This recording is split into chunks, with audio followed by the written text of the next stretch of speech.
Welcome to the Hair of the Dog podcast. I'm Nicole Begley, and today we are in the middle of our 6-part business pillar series. And today is business pillar number 4, all about pricing and sales. If you've missed our first couple, go back to episode number 79 on June 22nd, 2021, and grab business pillar number 1, legal and admin. And then the following week, we had business pillar number 2, branding, and then number 3, website. Today, we are on to pricing and sales for business pillar number 4 out of 6.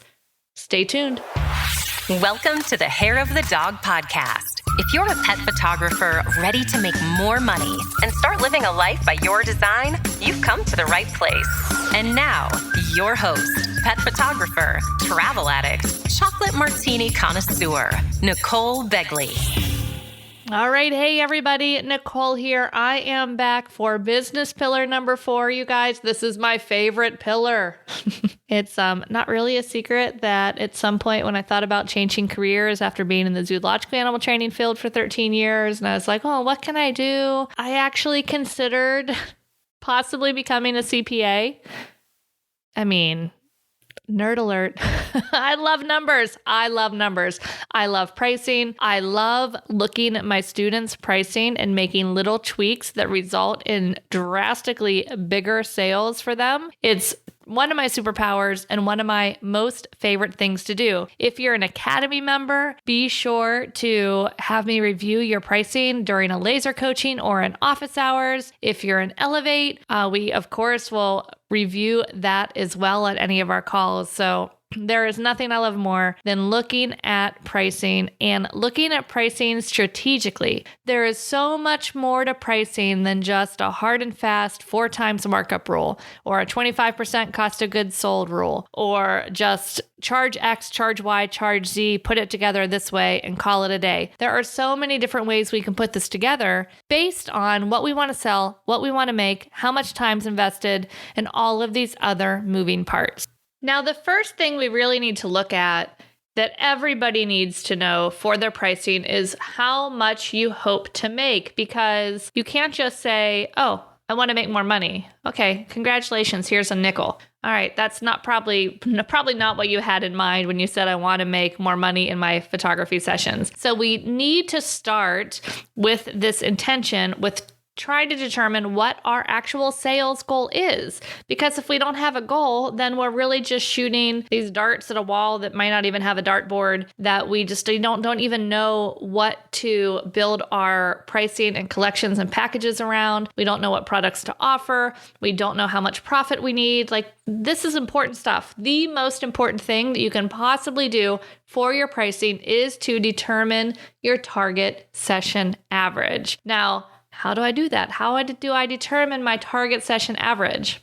Well, I just so happen to have a training that walks you through this process. If you go to hairofthedogacademy.com/pricing, you can register and it's complimentary. It's a free 45-minute class that takes you through how to figure out your target session average. Really, the basis of it is figuring out how much money you want to make for a profit, calculating how much of money it takes to run your business, and then how much money you would need to have to cover the product costs for the profit that you wanted to make, as well as any taxes and things like that. And then looking at the number of hours you want to work on your business, the number of hours it takes for you to take a session from original inquiry all the way through to delivery, and how much time you're working on the admin of your business. So it's putting all of these numbers into a formula, and it's coming out with a target session average of saying like, okay, I want to shoot 50 clients a year and I need my target session average to be $1,500. So I'm going to save you a whole lot of math right now and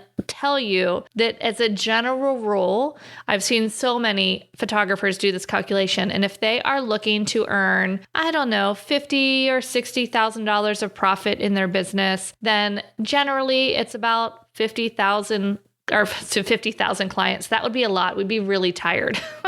It's usually about 50 or 75 clients at about a $1,500 average. $1,500 to $2,000 is generally the ballpark that most people end up wanting to be in to hit the numbers that they want to earn based on the number of hours they want to work in their business and the number of hours it takes to go through a client session from beginning to end. So that is by far the most important number to figure out, though, is to have an idea of what you want to make. Because one of the challenges that I think a lot of people have when they first get into this industry, and I did the same. I remember I was at my sister-in-law's house in New Jersey. I was still working, I think I was still working at the aviary. I can't remember if I had left that job or not, or I might have been on maternity leave and thinking, what do I want to do next? Anyway, regardless, I was very early in my photography journey. I don't think I was in business yet. And I remember her telling me about somebody that was doing mini sessions at their local park for like $50 each and just doing a whole bunch of people from this mom's group. It's like, oh, wow.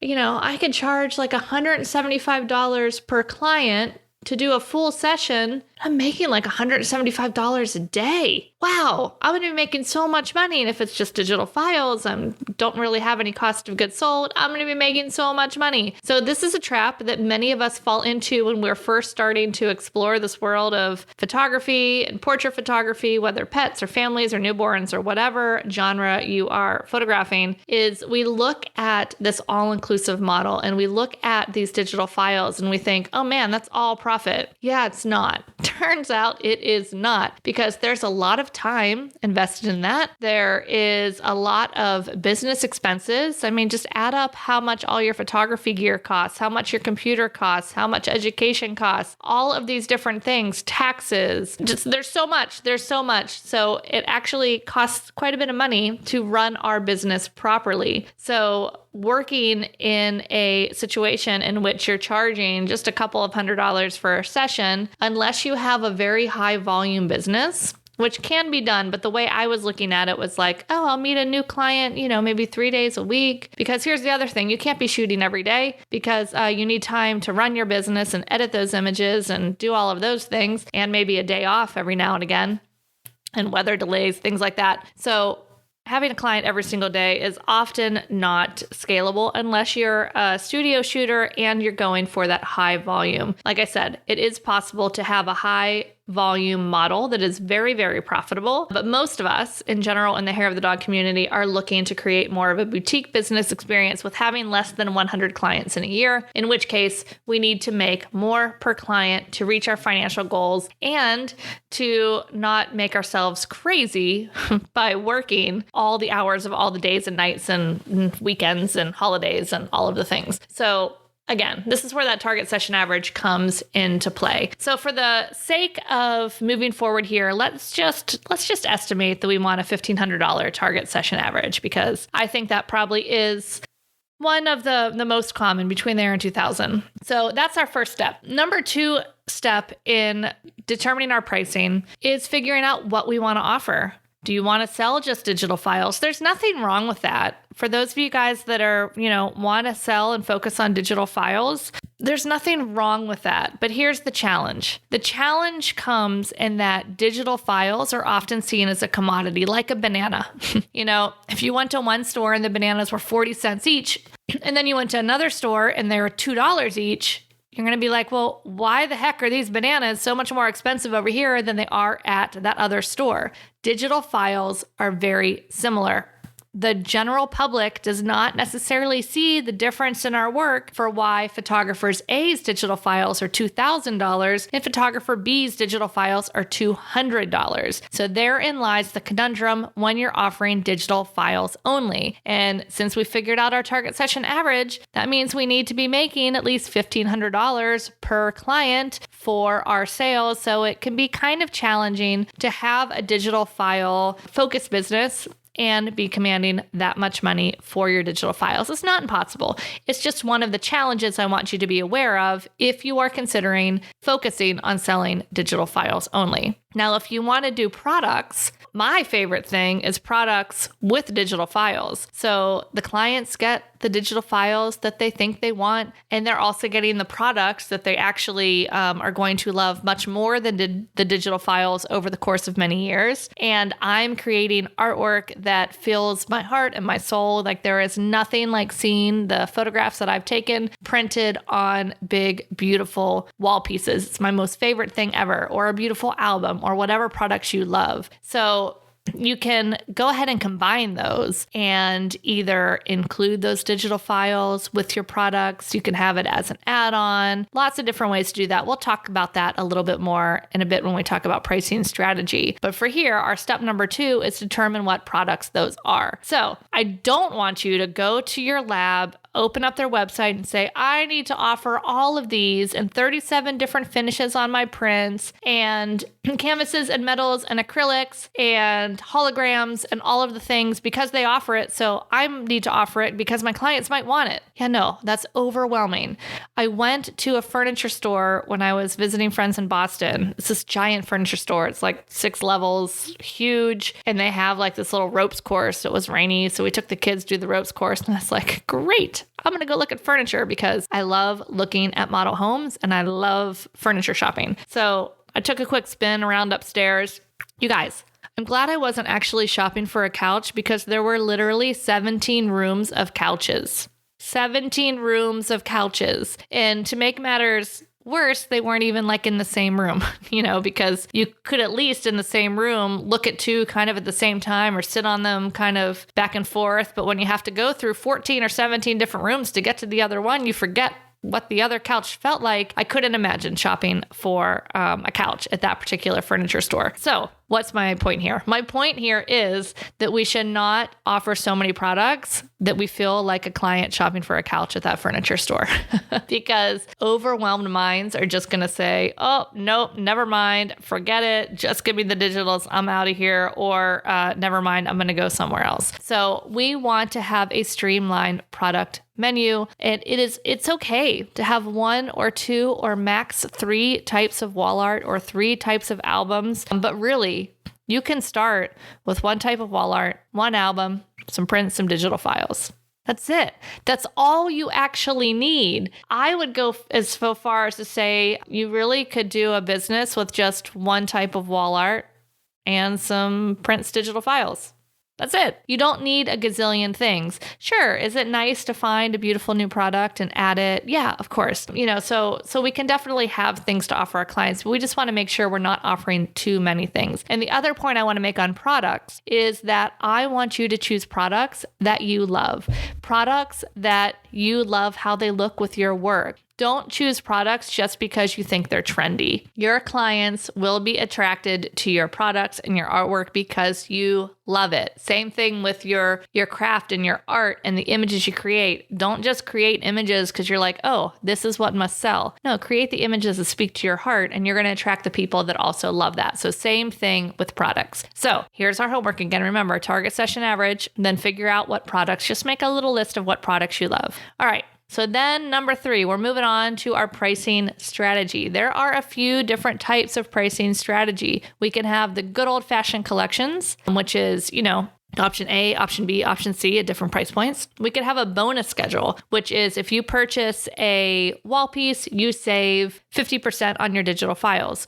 Or we could do a create your own collection, such as choose something from here, choose something from here, choose something from here, and save on your entire order. So those are the 3 main pricing strategies. There are pros and cons to all 3. I have used all 3. My 2 personal favorites are actually collections and the bonus schedule. And I actually like to work with both of those in tandem together because one of the challenges with collections is when you have somebody come in, look at your collections and say, oh, I want all that, but can I sub this for that because I don't want that? Or can I change this or that? Yeah, no, that gets really confusing. So that's one of the downsides of collections. But the upside is that it's really clear for consumers. They come in, they see the collections. It gives them estimated spending points. They see what's included included.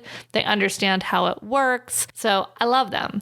But if you work with those along with a bonus schedule, then you have an easy way to say when they want to sub things, say, okay, I totally understand that, these collections aren't right for everyone. So I also offer this bonus schedule so that you can, get exactly what you want. And that bonus schedule, because so many consumers do want the digital files to have for their computer and their home and their, archives, or to print some prints or a little calendar or things like that, that having those as the bonus works really, really well, but it doesn't have to be.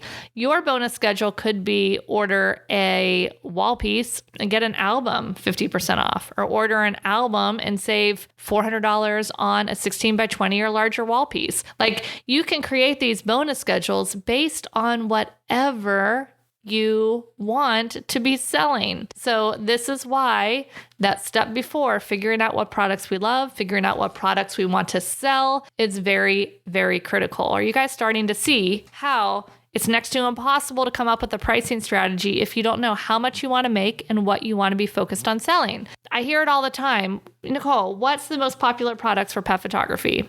You guys, it's what you love. I know photographers that sell mostly all albums. Their messaging's around the albums. They love the albums. They sell the albums. They have plenty of clients buying albums. My clients rarely buy albums. Usually my clients are buying a wall piece and adding on the digital files. And you know what? That's because I love selling wall pieces. I don't love selling the albums as much. I actually don't shoot for album sales as much as I used to. My sessions nowadays tend to be a little bit more streamlined, with a little bit more focus on creating a wall piece and then having a few extra digitals as well. So it all depends on how you want to work. So anyway, sorry, a little tangent there. Let's jump back to this pricing strategy. So those collections, bonus schedule, create your own collection, as I mentioned, is choosing something from different buckets, and then they save on their whole order.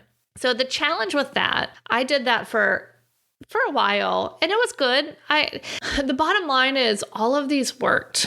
And all of these different pricing strategies resulted in approximately a very similar target sale for me, about $2,500 to $3,000. And so they all work. So I don't want any of you to get hung up on, oh my gosh, what am I going to do? Which one do I choose? Just pick one. Just pick one and try it.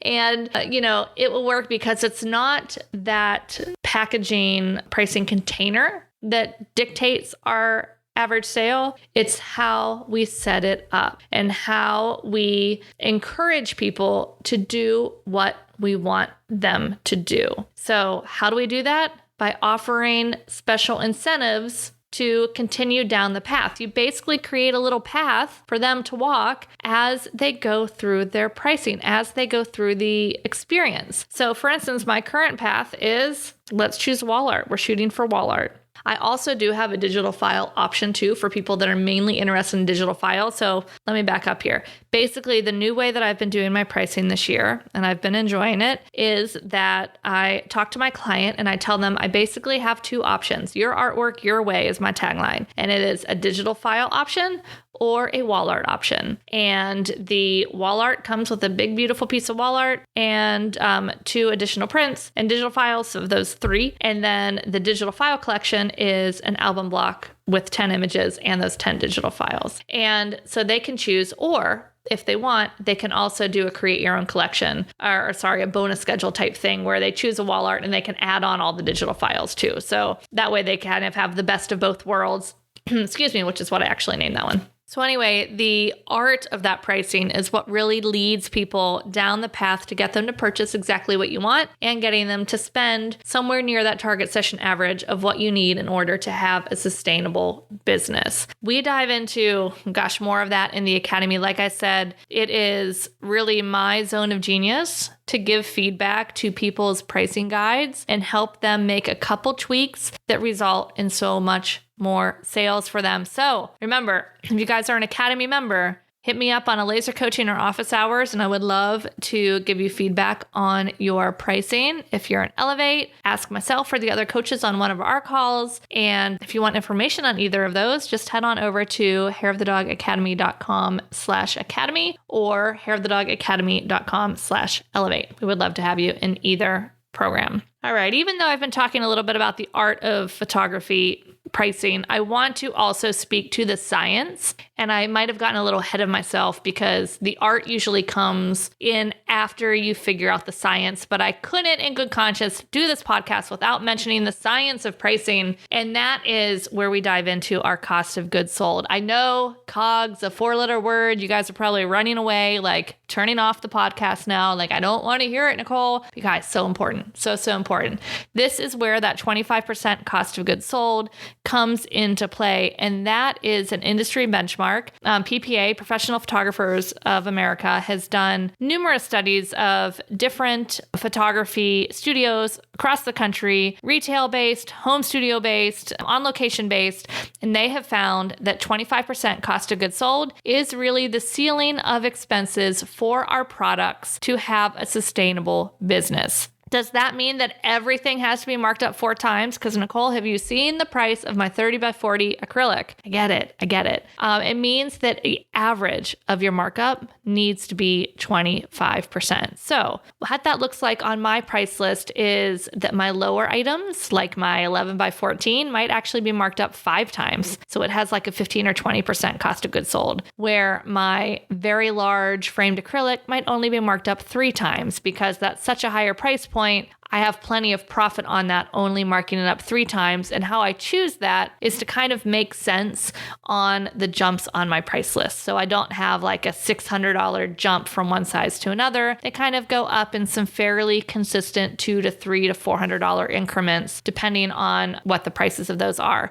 But so the main takeaway here is that those smaller items might be marked up a bit more than those larger items in terms of percent. So for your homework here is to take those products that we figured out in step 2, the products that you love, that you want to sell, figure out what sizes you want to offer, and then figure out what your costs are in that product and test them out with a markup of 4 times. That would give you a 25% cost of goods sold. So if this wall piece costs $150, then you would want to sell it for approximately $600 because that's 150 times 4. And that works really, really well for wall art. Where this markup strategy does not work well is for albums or prints. And that is because albums have so many more images in it, and the time that you spend getting those albums ready, editing all of those images in the album is significantly more than the time you're going to spend to prep one file for one wall piece. So therefore, albums, I have found generally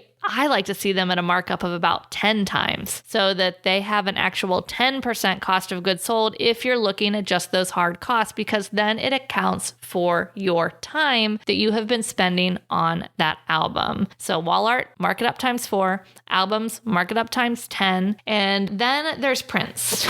Prints and digital files. And these are like the Wild West because I can't tell you how many times I see a photographer offering a print for $8 or $25.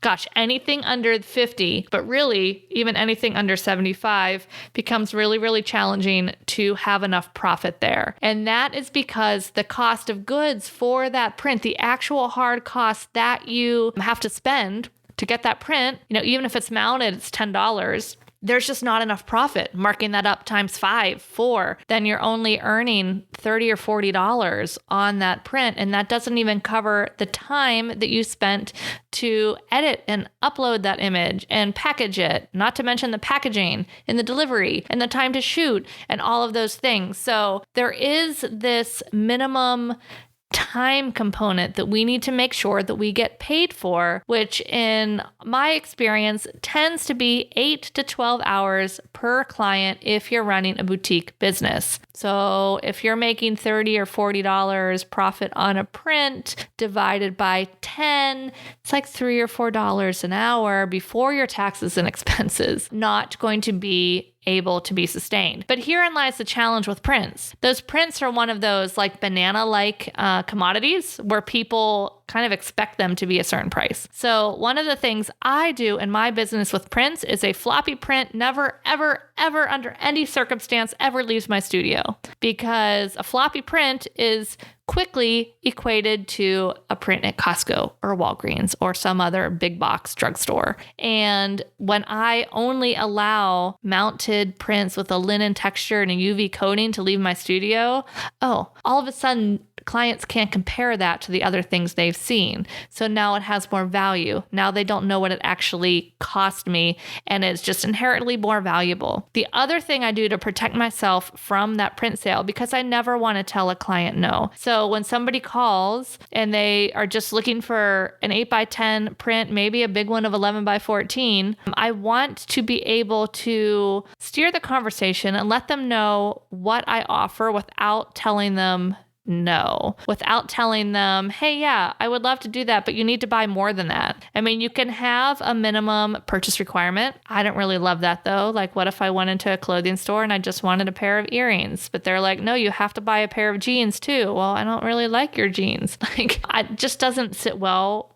to me as a consumer. So I'm not a huge fan. There's nothing wrong with it. Some people do it very successfully. The way I like to protect myself from the people that might want to purchase one print or around Christmas time want just one digital file for the Christmas card is to not sell single prints or digital files. Of course, if somebody comes in and they purchase a wall piece and an album and they just want a print for their desk, I'm going to sell them a single print. That's fine. But I don't need to put in my product guide, in my conversations with inquiries, letting them know that I sell a single print. I can sell those in a minimum package of 5, which takes my cost of those up to at least $500, which for me is the minimum amount I need to make on a shoot to not lose money. You guys, that's not even to not make money. That is to not lose money for the time that I have spent. And really, at $500, I probably am still losing some money. It really needs to be at least $1,000 that I make on a shoot in order for it to be at all reasonably profitable. So that is one way to protect yourself from that print digital file pricing, because prints you can only increase, and digital files you can only increase so much, because there is that market pressure. Like those bananas, it's a little bit of a commodity. People kind of know what they might feel like they should cost. So that is just something to consider. And then digital files. Digital files. Digital files, people are always asking, what should my price be? And the real answer is whatever your price needs to be to encourage your clients to do whatever you wanted to do to get them to that target session average and purchase the products you want. There really isn't a formula here. Pricing your digital files is really an art form. And, for instance, for my way that I like to price, which is, okay, let's buy that wall art, and then you get like a bonus schedule. Buy the wall piece and you save on digital files. Okay, I'll figure out most people get a 16x24 to a 20x30 wall piece is kind of the average prices. So maybe that costs like $7.95 to $9.95 on those two sides. And I want to make $2,000 on a sale, somewhere $1,500 to $2,000. So I need to then have that digital file add-on be at least $1,000. So then I can look at, okay, to add on digital files for 1,000, is that the whole session? Is it 10? Is it 20?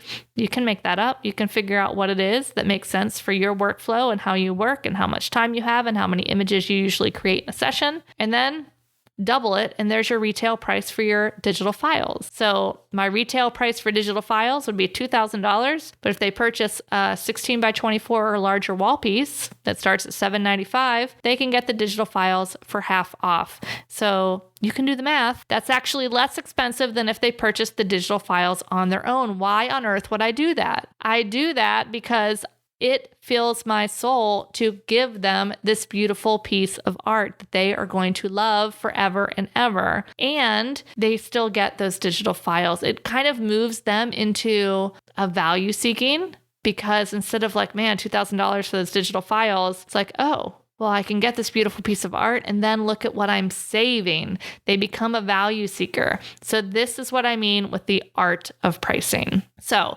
to go over high level, again, how we price those individual products, it is wall art times 4, albums times 10, prints, only collections of 5, gosh, at least for like $350, $400. And then digital files, well, we're making those up based on what our target session average is. So to recap this whole podcast today of how to start to look at your pricing, number 1, we want to figure out our target session average. Number 2, we want to figure out what products we want to sell. Number 3, we want to price those products. And then number 4, we jump into the art of pricing, in which we start to look at the different ways that we can encourage people to get up to our target session average, with encouraging them to purchase what we want them to purchase and giving them what they want as well. So that is where that art of pricing comes into play. Now, if you guys are like, oh my gosh, totally overwhelmed, don't worry. Don't forget, I have that free pricing training at hairofthedogacademy.com/pricing. Jump on over. Feel free to join us. Completely free. And I also wanted to mention something else. And these are the questions that determine if you need to update your pricing. So you might be like me, possible CPA one day, maybe in another universe nerd that loves spreadsheets, loves numbers, and playing with pricing is like one of my most favorite things to do in my business. So I want to change my pricing a lot. I get inspired to like test out different things when I see different ways of pricing or get some ideas. I just love to do that, but it's not always the best business decision to be changing your pricing all the time. So if you are tempted like I am, I have a couple questions for you to ask yourself to determine if you need to update your pricing. Number 1, are you hitting your target session average regularly? You won't hit it every single session, but as an average, are you hitting that target session average? Number 2, are you selling what you want to be selling? And then number 3, are your cost of goods sold averaging under 25%? It's okay if one session's 30% and one session's 20%, because that means you're averaging 25%. So make sure that your cost of goods sold are averaging under 25% per session. So if you can say yes to those 3 questions, your pricing is fine. There is no need to go blow up your pricing and start again. And if you're getting started with your pricing, ask yourself these questions periodically. Have a client or 2 check in with those questions. Have another client or 2 check in with those questions. And then it is going to tell you if you need to adjust anything simply by asking these 3 questions. Number 1, are you hitting that target session average regularly? Number 2, are you selling what you want to be selling? And number 3, are your cost of goods coming in below 25%? So that is my high-level Cliff Notes version of pricing. Man, I love some pricing. Thanks so much for joining me again. Don't forget to jump back to episode number 79 if you want to listen to the series from the beginning. And the next 2 weeks, we have workflow coming up next week. And then pillar 6 is marketing. So stay tuned. I can't wait to talk to you about those 2 pillars as well. Have a great week, everybody, and I'll talk to you soon. If you enjoyed this podcast episode, go ahead and take a screenshot of this episode on your phone and post it up there on your Instagram stories, and be sure to tag us at Hair of the Dog Academy. And we would just love to see how you're listening. And full disclosure, sometimes we just like to give away a little pet photographer swag in the form of Hair of the Dog t-shirts and sweatshirts. So what are you waiting for? Go ahead and share that screenshot of this episode.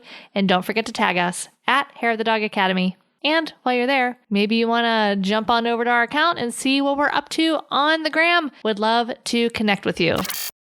Thanks for listening to the Hair of the Dog podcast. If you want to check out the show notes for access to any of the links that we shared in this episode, as well as any additional related resources, simply go to www.hairofthedogacademy.com/85. Once again, that's www.hairofthedogacademy.com/8 and the number 5. Thanks for listening to this episode of Hair of the Dog podcast. If you enjoyed this show, please take a minute to leave a review. And while you're there, don't forget to subscribe so you don't miss our upcoming episodes.